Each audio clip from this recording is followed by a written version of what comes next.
बहुनाम जन्मनामन्ते ज्ञानवान माम प्रपद्यते। बोले बहुत जन्मों के बाद अब इस बात को स्थूल बुद्धि वाले ये समझ लेते हैं कि अभी तो पहला जन्म मनुष्य का हुआ है, अरे बहुत जन्म करो साधना तब ये ज्ञान होगा। ये स्थूल बुद्धि की बात है। सूक्ष्म बुद्धि की बात है बहुत जन्म हो गए हैं, अब ये आखिरी जन्म है हमारा। बहुनाम जन्मनामन्ते ज्ञानवान माम प्रपद्यते। 83,99,900 से 99 योनियों को कितनी बार भोग चुके हैं। एक योनि ये मनुष्य योनि मिली, साधन धाम मोक्ष कर द्वारा पाई न जे परलोक सफल। ये केवल भगवत भक्ति के द्वारा विशुद्ध ज्ञान विशुद्ध प्रेम प्राप्त करने के लिए मानव जन्म मिला है। यही सब जन्मों का आदि है और यही सब जन्मों का अंत है। आप इसी जन्म से सुअर बन सकते हैं, कुत्ता बन सकते हैं, भूत बन सकते हैं, प्रेत बन सकते हैं, नाली के कीड़ा बन सकते हैं, देवता बन सकते हैं और नारायण बन सकते हैं। आप इससे जो चाहे बन सकते हैं। मतलब ये प्रारंभ भी है और ये अंत भी है। और आप अगर कुछ न बदलना चाहे तो मोक्ष को प्राप्त हो सकते हैं। कोई चाहत ना हो तो बस ये आखिरी जन्म है आपका, बहुत जन्म हो गए। कभी ऐसा सिद्धांत किसी के द्वारा स्वीकार नहीं करना चाहिए। एक बार एक साधक ने शाम के प्रश्न किया था कि अगर 1000 जन्म में भी भगवत प्राप्ति हो जाए तो बहुत अच्छा, तो हमका प्रणाम करते हैं, दोबारा हमसे प्रश्न मत करना। हम ऐसे साधक से मिलना ही नहीं चाहते जो 1000 वर्ष का इंतजार करता है भगवत प्राप्ति का। हमें एक सेकंड की भी चैन नहीं होनी चाहिए और हमें विकलता होनी चाहिए। जैसे श्वास लेने के लिए हमें विकलता होती है, ऐसे भगवत मिलन की विकलता होनी चाहिए। हम क्यों छोड़े 1000 जन्म के लिए, जब भरत जैसा महापुरुष एक मृग शावक में प्रीति करके अगला जन्म मृग का प्राप्त कर सकता है, तो 1000 जन्म में बता दिया अजगर बनेंगे कि सुअर बनेंगे और उनमें अवसर मिलेगा कि नहीं भगवत प्राप्ति का। हम इसी जन्म में और इसी क्षण में प्रयास करेंगे कि हमें प्रभु से मिलन हो, आगे प्रभु जाने। लेकिन हमारा प्रयास आगे के लिए नहीं, अभी के लिए होगा। हमारा हर क्षण अभी के लिए होना चाहिए। कभी भी उपासक को स्वीकार नहीं करना चाहिए कि अगले जन्म, इस जन्म में ना हुई तो अगले जन्म, अगला जन्म कैसे होगा। कर्म बंधन से नहीं हो सकता। कटे कर्म बंधन संसारी, सुख सागर पूरी तति भारी। अरे हम उन्हीं के हैं, किसी और के नहीं है। अगले जन्म के लिए छूट क्यों दे। अगर हम छूट देंगे तो माया घुस जाएगी और वो अगले जन्म का इंतजार करवा देगी। बिल्कुल छूट नहीं, अभी इसी इच्छा मुक्त है हम, केवल सुलझने की जरूरत है। अपने लोग कहते हैं भाई अब तो हम वृद्ध हो गए, जवान होते तो साधन करते, बस साधना करके भी यही अनुभव किया जाता है कि मैं किसी योग्य नहीं हूँ। वही आप अनुभव कर रहे हैं, बस यही से शुरू कर दो यात्रा। सारी साधना का फल यही मैं किसी योग्य नहीं हूँ। यदि आपके अनुभव में बात आ गई तो बहुत बड़ी साधना हो गई। यहाँ से प्रारंभ करो, भगवत प्राप्ति का मार्ग प्रारंभ हो गया। यहाँ से प्रारंभ करो अपनी यात्रा। बिल्कुल कभी इस भ्रम में मत रहना कि किसी साधना से प्रभु मिलते हैं। बिल्कुल भ्रम में मत रहना। तो फिर साधना क्यों बताते हो? इसीलिए कि तुम्हारे अंदर ये है कि मैं करूंगा, करना चाहता हूं तो करके देख लो। जब थक जाना हाथ उठा लेना तो आ जाएंगे, आपको हृदय से लगा लेंगे। पर बिना किए आता नहीं, क्योंकि देहाभिमानी जीव है ना, बिना किए मानता नहीं, तो इसीलिए लगाएगा दौड़, इधर से दौड़। जब ज्यादा भीड़ होती है तो बिहारी जी के दर्शन के लिए बल्लियां लगा देती है, चलो उधर घूम के आओ। और जब पर्सनल बिल्कुल ऐसा होता है ना पूर्ण शरणागत, तो गोसाई जी के घरों से के बगल में ही एक गेट है, बस जरा सा खुला और नाम के दर्शन करो, हो गया। ये जो गेट जरा सा बिल्कुल थोड़ी भी यात्रा नहीं करनी पड़ती, वो होते हैं हारने वाले। अपबल तपबल और बाहुबल चौथो बल है दाम, सूर किशोर कृपा दे हारे को है हार गया हे नाथ। अब मेरे बनाए न बनेगी, मेरे बनाए ना बनेगी कोटि कल्प लो, और आपके बनाए बनेगी पल पाव में। बस वो इंतजार करता है, ये इंतजार है सबसे बड़ी साधना। इंतजार करता है अपने प्यारे के आने का कि नाथ मेरे में तो कोई सामर्थ्य नहीं, आप अपनी करुणा से स्वयं आ जाओ और हमें स्वीकार कर लो। तो प्रभु पहले उसके हृदय में विवेक रूप से आते हैं, फिर सामने कृष्ण रूप से प्रकट हो जाते हैं। ये स्वीकार ही मत करो कि गीता में लिखा है बहुनाम जन्मनामन्ते ज्ञानवान माम प्रपद्यते। बहुत जन्मों के बाद आपको वो ज्ञान होगा कि वासुदेवा सर्वमिति, वो बहुत जन्मों का समापन होने वाला है और हमें मनुष्य शरीर मिल गया। अब अगला जन्म कर्म बंधन से नहीं होगा। हाँ, प्रियाजू की इच्छा से चाहे जहां हो उसकी कोई परवाह नहीं, कर्म बंधन से नहीं हो सकता। दृढ़ विश्वास, कोई अगर ये कहे कि आप बाबा जी हो, साधना करते हो, तो ये बात आई, सच्ची मानो ये सब बाहरी बातें हैं। आप गृहस्थी है, बाबा जी हैं, आप स्त्री है, पुरुष है, आप पोशाक को लेके बैठे हुए हैं, लेकिन पहनने वाले को नहीं समझ रहे। पहनने वाला श्री कृष्ण का अंश है, श्री कृष्ण मैं है। केवल इतना सुलझ के समझ, इतनी ठसक में आ जाओ कि हम तुम्हारे हैं, तुम्हारे सिवा हमारा कोई नहीं है, ये तो बाहरी है सब, आप वास्तविक हमारे हो। इतनी अज्ञान की भाषा में बोल दो तो स्वीकार कर लेंगे और वो ज्ञान दे देंगे कि और कोई है नहीं मेरे सिवा। वास्तविक भगवत प्राप्ति दुर्लभ उसको जिसको सत्संग नहीं मिला।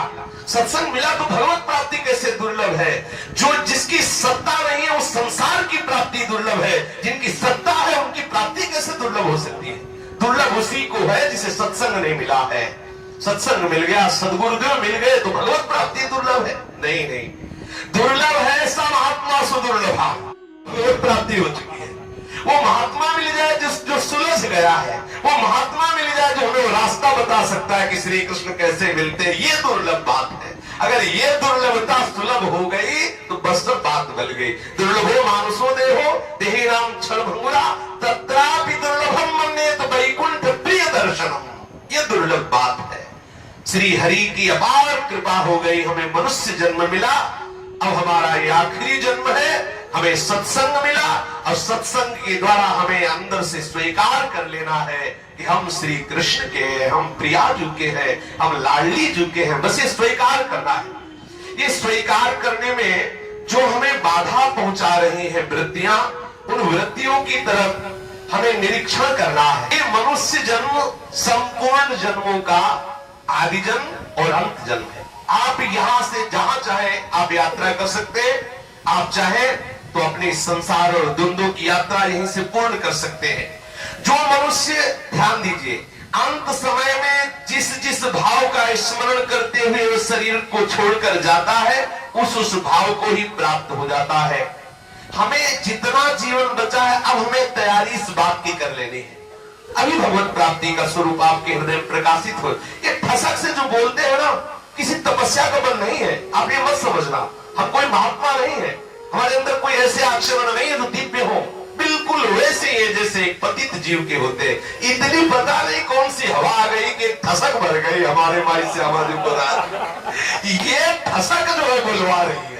ये जो हमारे अंदर गुरु कृपा से, धाम की कृपा से इस ठसक में ऐसी घनीभूत ठसक है कि अब इसके अंदर और कोई वायु प्रवेश नहीं कर सकती। ये जो ठसक बैठ गई हमारे माई श्यामा जू को रात, रहो को काहू मने दिए मेरे प्राणनाथ श्री श्यामा, शपथ करो तृण छे। यही ठसक कर जाती है। और अगर इसी ठसक को आप भी स्वीकार कर ले तो कहते हम श्री श्यामा जू के बल अभिमानी टेढ़े रहे मोहन रसियासो बोले अटपट बाई। आपको बिल्कुल सच्ची बात कह रहे हैं। जिस क्षण जहां हमें विशेष कष्ट होता है, हम देखते हैं करुणा वरुणालय श्री लाडली जो मंद मंद मुस्कुराती हुई ढांढस बनाने के लिए सामने होती। अब आप बोलो हमें चिंतन करना पड़ेगा क्या मरने के समय?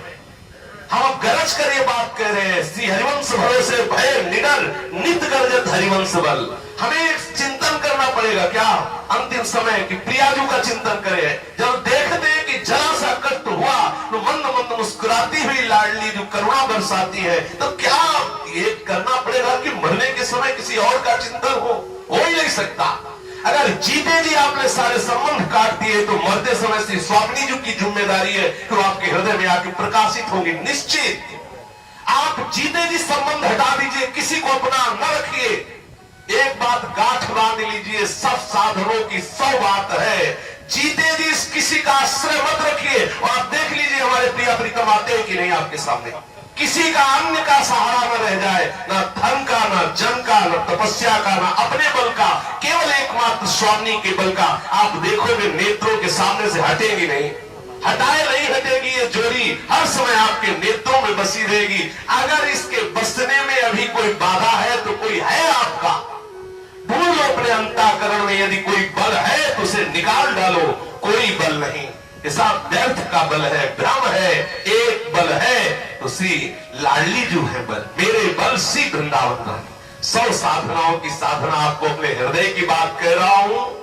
यदि एक बात आप ढूंढ करके नष्ट कर दीजिए तो सब बात आपकी बन जाएगी। आपका इस जगत में कोई संबंधी, कोई बल नहीं होना चाहिए। ये आप कर लो श्री जी के चरणारविंद के बल से। जीते जी आपका कोई नहीं होना चाहिए। तो आप देखेंगे युगल सरकार गलवैया दिए हुए मुस्कुराते हुए आएंगे। इनकी मांग है अनन्य, केवल इनकी मांग है अनन्य चेता सततम यो माम स्मृति नित्यसा। इनकी मांग है अनन्यश्चिंतयन्तु माम। इनकी मांग है केवल एक कि तू केवल मेरा हो जा, बस यही सुधारना है, बस इतनी ही सर्व साधना है। हृदय से जितने संबंध है इन सबको हटा दो। सत्संग के द्वारा प्राप्त विवेक के बल से सारे संबंधों को नष्ट कर दो। आप देखोगे अपने परम प्रिय संबंधी श्री श्यामा से हम दूर नहीं, निश्चित दूर नहीं। यहाँ की अद्भुत ऐसी महिमा है कि अंत समय में जो स्मरण करता है उसको वही गति मिलती है। यहाँ अंत समय में प्रियालाल सहचरियों के सहित हृदय में विलास करने लगती है। जो इस रज का रसिक होता है उसको चिंतन करना नहीं पड़ता। ये अतिशय उदार स्वामिनी अपनी सहचरियों के सहित उसके हृदय रूपी निकुंज में आके विराजमान हो जाती है। लेकिन हमें उस दिन का इंतजार नहीं करना, हमें आज ही चाहिए ये बात। श्री लाडली जो अपनी सहचरियों के साथ हमारे हृदय निकुंज में जीते जी हमारे हृदय में आवे। तो आप अभी इसी समय सारे संबंध खत्म कर दीजिए। आप देखिए आ रहे कि नहीं। आपके जीवन में किसी का किसी भी तरह से कोई बल नहीं होना चाहिए।